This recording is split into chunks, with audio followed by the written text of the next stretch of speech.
Well, some property funds had to stop withdrawals in the wake of Brexit, but now the dust has settled and we have a new Prime Minister. Could it be a buying opportunity even? Well, Naomi Heaton of London Central Portfolio Limited has bravely volunteered to come into the studio today, and it's really nice to see you here, Naomi. Thanks, Steve. There's a very topical story just popped up actually just before we came in, which said, because we've been talking about these property funds that stopped paying out, which said that Henderson Global Investors, which is one of the frozen UK property funds, has just popped Coutts's building, that's Coutts, the private bank building in London, their London HQ up for sale, essentially presumably to sort of pay out on one of these funds.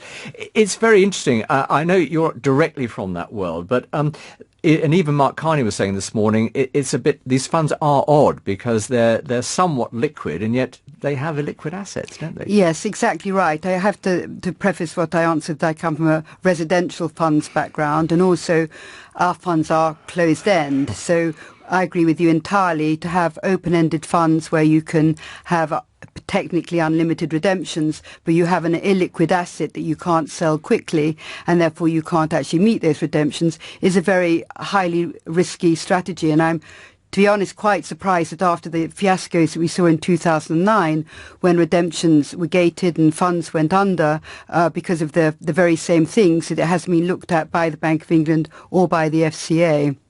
Right. So, do you think that there was some disquiet about these funds before all the publicised shutting down, the Brexiting that we've heard of? It does seem an oddity, doesn't it? Yes. That you have a kind of liquid fund in property. Well, I think I would absolutely agree with you. You've rather read my mind that I think that probably there were issues with commercial property before Brexit, and Brexit has probably been a very convenient hat to hang these fund managers' actions on in terms of suspending redemptions. I think the issue of liquidity with an illiquid asset is an issue and has been an issue and always will be, because the moment you have a large, lumpy freehold asset that you've got to sell in a softer market, you're immediately going to cause problems and you're going to have to look at a discounted sale. So I think that the issue, the kind of divergence between liquidity and liquidity has been around for a long time. But I'm also wondering whether some of these commercial funds were beginning to hit the buffers anyway. What we have to realise before the credit crunch is that the commercial market inflated massively quickly, which it often does, and then it came back with a huge bump down the other side, the credit crunch. And then similarly, we've seen huge levels of price inflation over the last few years, 60 or 70%, and really the market had overheated. So in many ways, I think a lot of these commercial funds were probably seeing a situation where their assets were overvalued in relation to their true underlying market value, and that therefore they probably had to take some kind of action anyway. Yeah, and we're seeing that action now. It's certainly a very interesting situation. Well, let's come back to residential property, which is what you're involved in, and an area on itself not without controversy, I suppose, after Brexit. We obviously saw, certainly in London, but even other parts of the country too, cities, things ramping up massively in London, as we know. What's your view of that now, post-Brexit? Bear in mind, this is your bread and butter. How are you seeing that market? Post-Brexit with regard to residential property? Well, what I would say is, as a general point, is that one has to be very specific about the sector one's talking about. Just as we're hearing all this publicity about commercial property, but actually no publicity at all about residential property. So although people may look at property as a sector, residential and commercial fare very, very differently.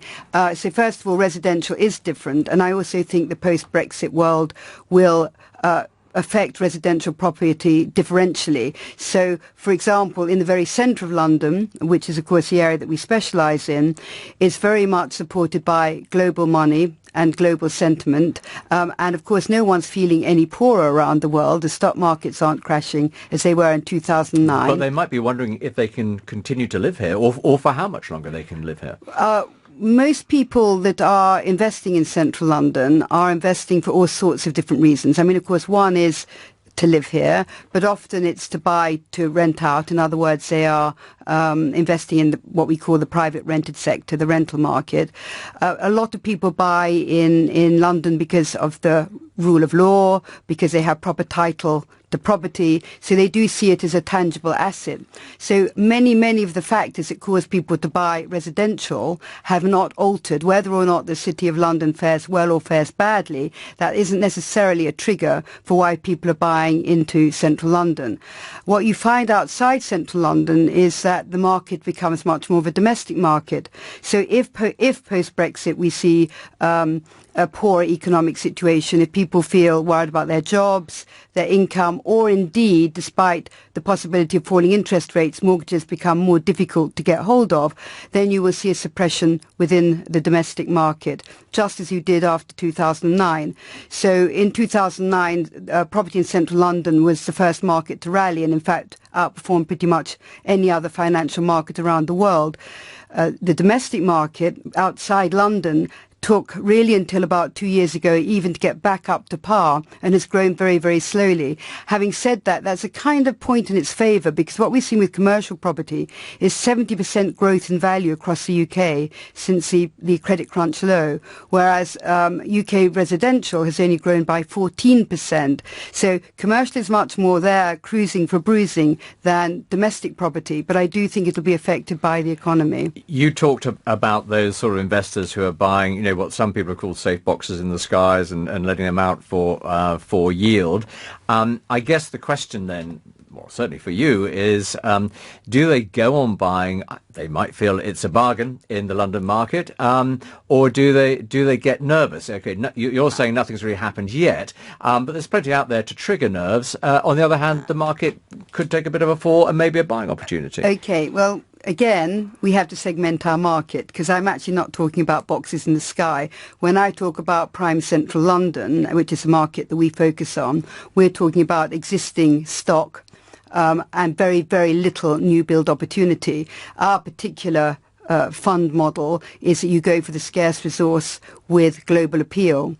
The moment you move into large-scale developments, such as what we're seeing south of the river, where they're building 22,000 units between Battersea and Nine Elms, you have a problem which, a bit like the commercial market, was already in the making. It's been a problem in the making for the last 18 months, and that's due to the fact that new build tends to be sold at about 20% over true market value.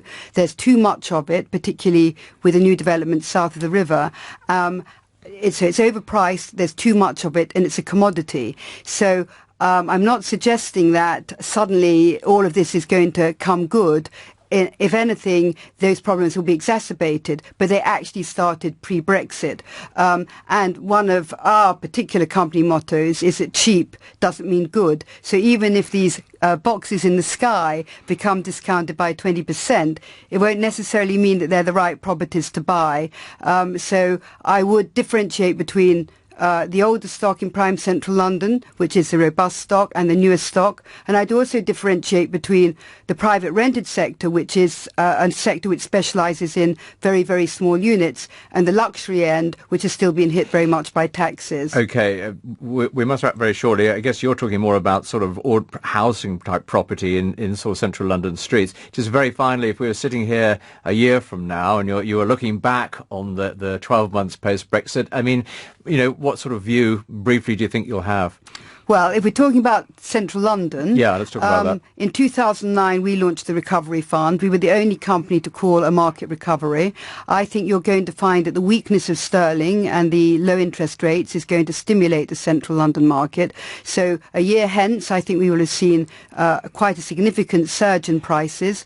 Domestically, depending on how the negotiations pan out over the next 2 years, and I don't think any of us have any idea what's going to happen to Europe, the domestic market may see a period of stagnation. I don't think major declines, but a period of stagnation.